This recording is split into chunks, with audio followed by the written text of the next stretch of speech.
A Operação Lava Jato completa um ano. É a maior investigação de corrupção e lavagem de dinheiro que o Brasil já teve. Os recursos desviados dos cofres da Petrobras passam de 2 bilhões de reais. A repórter Patrícia Machado conversou sobre o assunto com o coordenador da Força Tarefa do MPF, que investiga o esquema montado na empresa. Ele falou também sobre as medidas anticorrupção recém-lançadas pelo Ministério Público.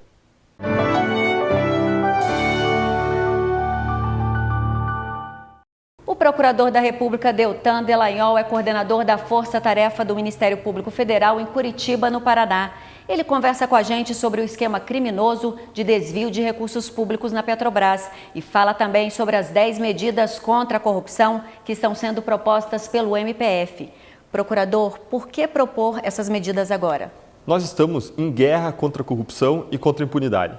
O caso Lava Jato, até agora, ele indignou o país, mas ele não transformou o país num país com menos corrupção e menos impunidade. Se nós queremos essa transformação, nós precisamos dessas medidas para que ela seja uma espécie de ponte de ouro da indignação para a transformação. O que essa investigação representa de avanço para o trabalho de combate à corrupção e para o próprio Ministério Público Federal? Essas medidas, elas se baseiam num exemplo bem sucedido de Hong Kong de combate à corrupção. Hong Kong adotou uma estratégia de 3 pilares.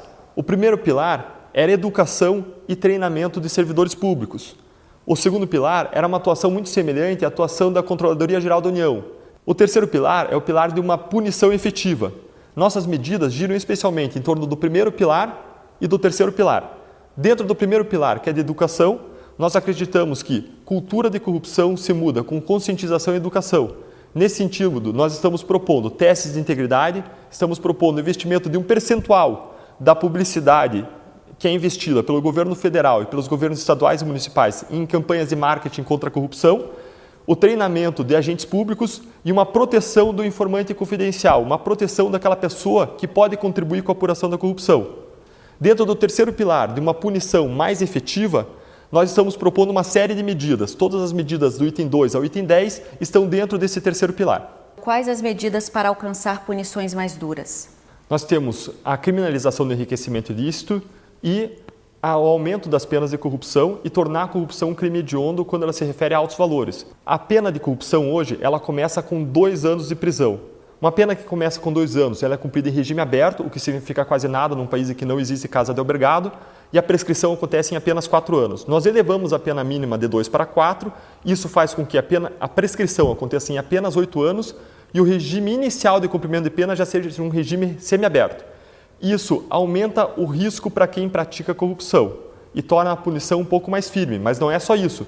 Nós também aumentamos a pena gradativamente de acordo com o volume da corrupção.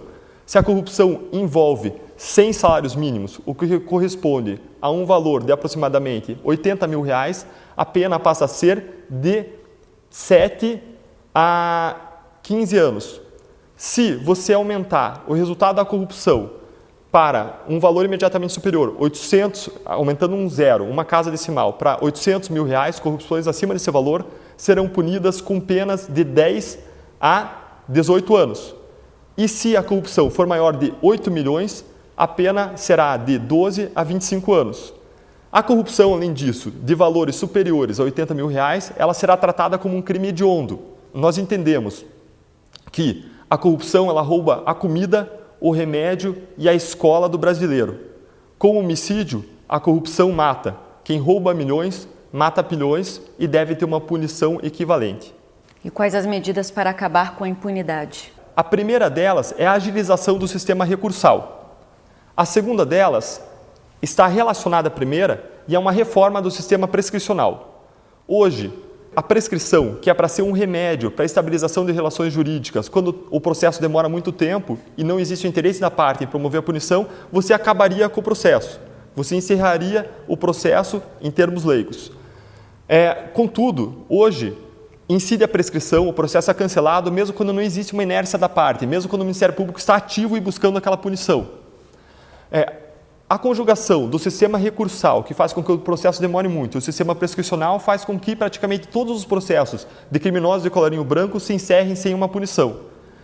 Além disso, nós estamos propondo uma reforma do sistema de nulidades.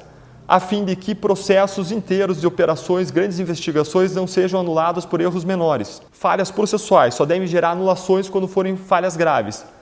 Nós também inserimos uma análise de proporcionalidade para anulação de processos, ou seja, o juiz deve ponderar os custos relacionados ao erro em detrimento do réu e os custos relacionados ao erro em detrimento da sociedade caso esse processo seja anulado.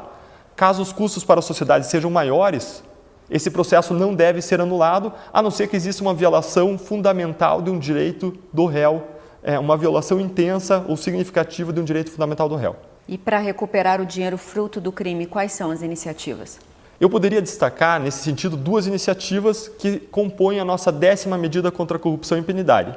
Uma delas é a ação de extinção de domínio, que já está na imprensa porque a própria Executivo a propôs também, e a outra delas é o perdimento alargado. Essas duas medidas elas buscam fechar brechas da lei por onde os recursos que são produto e proveito da atividade criminosa escorrem.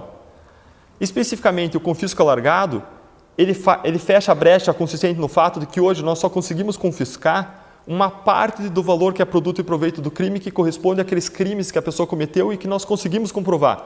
Normalmente essa pessoa cometeu diversos outros crimes que nós não descobrimos e não conseguimos comprovar. Esse confisco alargado, ele permitirá o confisco, o perdimento da diferença entre o patrimônio total daquela pessoa e o patrimônio cuja origem lícita a pessoa consegue comprovar. Qual a relação dessas medidas com a Operação Lava Jato? Se essas medidas já tivessem sido implementadas a tempo, elas teriam implicações diretas no caso. Em primeiro lugar, possivelmente vários crimes sequer teriam sido praticados, porque várias pessoas que praticaram crimes na Operação Lava Jato, elas já haviam sido processadas anteriormente e alcançaram impunidade em decorrência da demora do sistema recursal e da incidência da prescrição. Um outro exemplo é o fato de que nós descobrimos que um ex-diretor do caso Petrobras tem mais de 11 milhões de euros no exterior. Contudo, não é possível oferecer uma acusação criminal imediata em relação a essa pessoa, porque hoje existe a exigência de que você prove qual ato corrupto especificamente que aquela pessoa cometeu e isso ainda está sob investigação. Se eu tivesse vigente o crime de enriquecimento ilícito ao tempo em que essa pessoa constituiu esses valores no exterior, eu já poderia estar processando criminalmente esse ex-diretor pelo crime de enriquecimento ilícito. Para aqueles que não acreditam no Brasil, que não veem uma saída, o Ministério Público Federal gostaria de deixar um recado. Existe sim uma esperança, existe uma luz e essa transformação de que nós precisamos como sociedade para ter um país com menos corrupção e menos impunidade depende de cada um de nós. Depende não só do Ministério Público Federal, mas da imprensa, dos outros órgãos públicos e de cada cidadão. Procurador, obrigada pela entrevista. Eu que agradeço. As 10 medidas contra a corrupção propostas pelo Ministério Público Federal já estão na internet, no endereço eletrônico www.combateacorrupção.mpf.mp.br. Lá você encontra também todos os detalhes sobre a Operação Lava Jato.